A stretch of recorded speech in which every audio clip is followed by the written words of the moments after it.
Assalamualaikum warahmatullahi wabarakatuh. Perkenalkan, nama saya Novanto Enda Ramadan dengan NIM 12022223250 dari kelas SI 4608.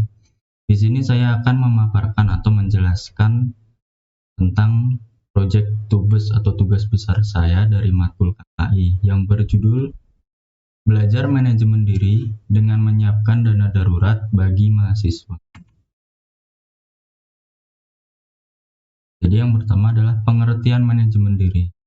Self-management atau manajemen diri adalah kemampuan dalam diri seseorang untuk mengendalikan berbagai unsur dalam diri seperti fisik, emosi, perasaan, pikiran, dan perilaku untuk mencapai hal-hal yang baik dan terarah, meskipun upaya itu sulit. Self-management merupakan bentuk paling dasar dari perilaku kebebasan dalam mengambil keputusan sendiri dari situasi yang sedang dihadapi, hingga sebuah kontrol diri yang dimunculkan tanpa adanya kendala. Jadi yang kedua adalah dana darurat. Beberapa pertanyaan yang sering ditanyakan tentang apa itu dana darurat, bagaimana dan dana yang lain-lain ini saya pertama adalah berapakah besaran nominal dana darurat? Kedua, siapa yang wajib memiliki dana darurat? Yang ketiga, mengapa memiliki dana darurat itu penting? Dan yang terakhir adalah pengertian atau apa itu dana. Dan berikut adalah penjelasannya. Jadi, dana darurat adalah dana yang sengaja dipersiapkan untuk disimpan sebagai bentuk antisipasi dan dapat digunakan ketika peristiwa atau keadaan darurat yang tidak diantisipasi atau tidak diharapkan terjadi. Mengapa memiliki dana darurat itu penting? Dana darurat bertujuan untuk membiayai kebutuhan yang tidak terprediksi atau ketika keadaan mendesak terjadi. Dana darurat juga menciptakan rasa aman kepada pemiliknya apabila dihadapkan dengan keadaan buruk. Siapa saja yang wajib memiliki dana darurat? Sebenarnya dana darurat ini bisa dimiliki oleh siapapun, entah itu dari kalangan atau kalangan masyarakat menengah ke bawah. Jadi dana darurat itu wajib dimiliki oleh setiap individu, terutama bagi mereka yang sudah berkeluarga. Apalagi juga mahasiswa yang terkadang memerlukan biaya mendadak, seperti halnya motor mengalami rusak atau bahkan mahasiswa sedang mengalami sakit. Dana darurat itu bisa menjadi penolong bagi setiap individu. Dan juga pertanyaan yang terakhir adalah berapakah besaran nominal dana darurat? Besaran nominal dana darurat setiap individu berbeda-beda. Perbedaan nominal dana darurat dapat terjadi karena adanya perbedaan profesi, jumlah penghasilan kebutuhan, dan gaya hidup. Jadi di besaran nominal ini tidak terpatok atau tidak cantum pastinya, karena tergantung dari setiap profesi masing-masing orang.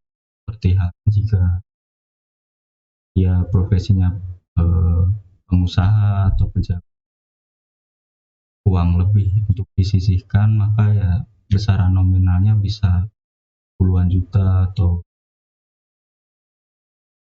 ini berbeda dengan masyarakat menengah ke bawah yang mungkin sehari bisa ribu atau puluhan ribu. Jadi tergantung dari profesi dan juga penghasilan setiap individu. Jadi dari kedua elemen tadi, apa hubungan manajemen diri dengan dana darurat? Jadi yang pertama adalah hubungan manajemen diri adalah mengidentifikasi kebutuhan dana darurat. Manajemen diri membantu seseorang untuk memahami kebutuhan finansial dan menganalisis seberapa besar dana darurat yang harus mereka siapkan. Ini melibatkan peninjauan pengeluaran rutin, hutang, dan kebutuhan dasar. Yang kedua adalah mengatur anggaran. Manajemen diri memungkinkan seseorang untuk membuat anggaran yang sesuai dengan pendapatan mereka.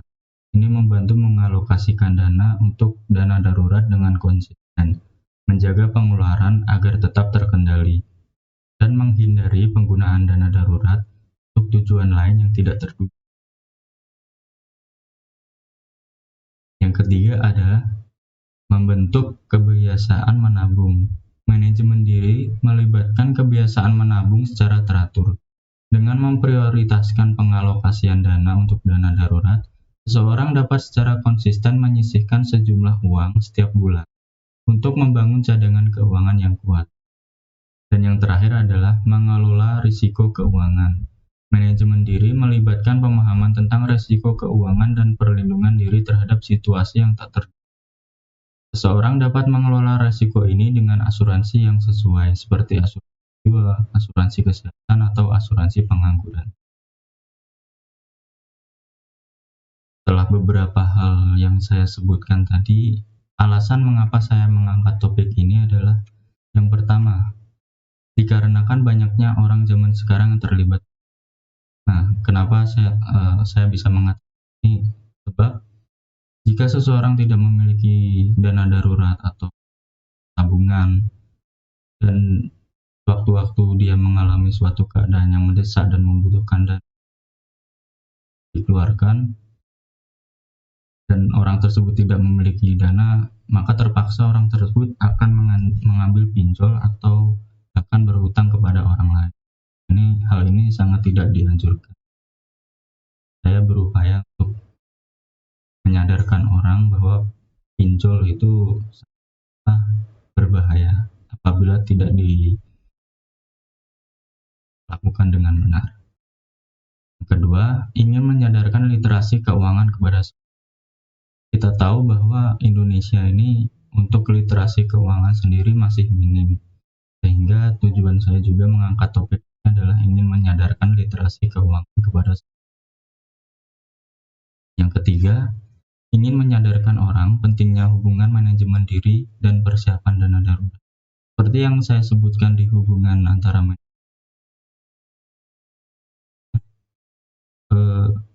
dengan menyiapkan dana darurat dan manajemen diri yang baik, maka kita tidak lagi perlu khawatir untuk menghadapi situasi-situasi yang sifatnya darurat, mendesak, dan juga membutuhkan dana mendadak. Karena kita sudah siap secara diri dan siap secara keuangan. Yang terakhir adalah menjadikan hidup lebih tertata dengan manajemen diri. Seperti yang saya sebutkan sebelumnya, jika kita mampu manajemenkan diri kita dengan baik, maka hidup kita akan lebih tertata. Seperti halnya jika kita menginginkan suatu barang atau kita menginginkan suatu untuk kita capai, maka alangkah baiknya kita memanajemenkan diri kita dengan baik agar kita dapat mencapai tujuan itu mudah. Berikut beberapa bahaya pinjol. Sebelumnya di pernyataan sebelumnya saya menyatakan bahwa banyak orang yang zaman sekarang mengambil pinjol karena tidak memiliki dana darurat dan berikut adalah beberapa bahayanya jika kita mengambil pinjol tanpa memperhitungkannya. Yang pertama, ada bunga yang terlalu tinggi. Bukan rahasia umum lagi bahwa pinjol memiliki bunga yang tinggi. Hal ini disebabkan karena mungkin dari pihak aplikasi pinjolnya juga mengambil untung dari suku. Yang kedua, ada penagihan dilakukan tidak hanya kepada konsumen, tetapi juga kontak darurat yang disertakan oleh konsumen. Contoh untuk kasus ini adalah jika semisal kita memiliki teman dan teman kita tersebut mendaftarkan diri atau menjadi pengguna pinjol dan memberikan atau mendaftarkan nomor kita ke aplikasi, bukan hanya dia yang bertanggung jawab untuk atau dihubungi oleh pihak pinjol, tapi kita juga bisa dihubungi atau bahkan dimintai sejumlah uang untuk melunasi pinjaman teman, daftarkan nomor kita ke aplikasi tersebut. Yang ketiga, data pribadi konsumen disebarluaskan. Nah, ini yang berbahaya. Sebab di awal-awal registrasi aplikasi peminjaman, banyak sekali kita mencantumkan data pribadi di sana, seperti halnya KTP, nomor KTP, foto wajah kita, nama ibu kandung kita, alamat, dan data-data pribadi yang seharusnya tidak kita sebarluaskan. Dan apabila data-data ini jatuh di tangan yang salah, maka bisa jadi data-data yang ini dapat digunakan untuk tindak-tindak. Yang keempat, ada bunga terus naik sedangkan aplikasinya berganti nama tanpa ada pemberitahuan. Dan yang terakhir, tidak ada kejelasan tentang kontak dan lokasi kantor penyedia layanan aplikasi pinjaman. Ini sering terjadi jika semisal kita sudah meminjam atau sudah mengeluarkan dana ke aplikasi pinjaman ini, namun kita mengontak aplikasi pinjaman online ini dan kontak yang disertakan di dalamnya itu biasanya juga merupakan nomor yang tidak aktif atau lokasi dari kantor itu tidak ada. Jadi mereka hanya menyewa nama dari sebuah tempat dan menjadikan lokasi tersebut sebagai lokasi, padahal kantor fisiknya saja tidak ada. Dari beberapa pemaparan yang saya jelaskan sebelumnya, saya dapat mengambil kesimpulan bahwa untuk ambil pinjaman online itu sangat-sangatlah tidak dianjurkan. Alangkah baiknya jika kita memulai manajemen diri dengan mempersiapkan dana darurat, agar sewaktu-waktu jika ada keperluan kita masih punya uang untuk menghadapi situasi tersebut. Bukannya malah kita ambil pinjol yang bahkan tidak menyelesaikan masalah kita dan hanya menambah masalah baru. Jika kita sedang mendesak, membutuhkan dana untuk orang terdekat kita yang sedang sakit atau bahkan kita sendiri yang sedang sakit, dan kita tidak punya uang atau dana darurat sehingga kita terpaksa pinjol, hal ini tidak menyelesaikan masalah sama sekali, sedangkan hal ini malah menambah masalah baru. Kita dapat bukannya dapat sembuhan atau apa, kita mendapatkan.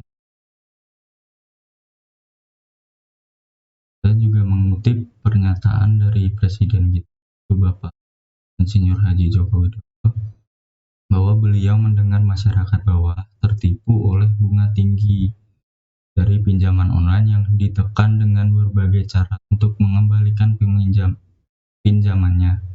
Ini harus dikawal sebab agar perekonomian tumbuh. Jadi di sini Bapak Presiden mengatakan bahwa beliau juga tidak menganjurkan untuk mengambil pinjaman online sebab bunga yang terlalu tinggi, dan hal ini menyebabkan banyak penggunanya rata-rata tidak bisa melunasi atau bahkan lari dari tanggung jawab tersebut. Ya, kurang lebih sekian dari saya, kurang lebihnya mohon maaf jika atau kata yang kurang. Terima kasih atas perhatiannya. Wassalamualaikum warahmatullahi wabarakatuh.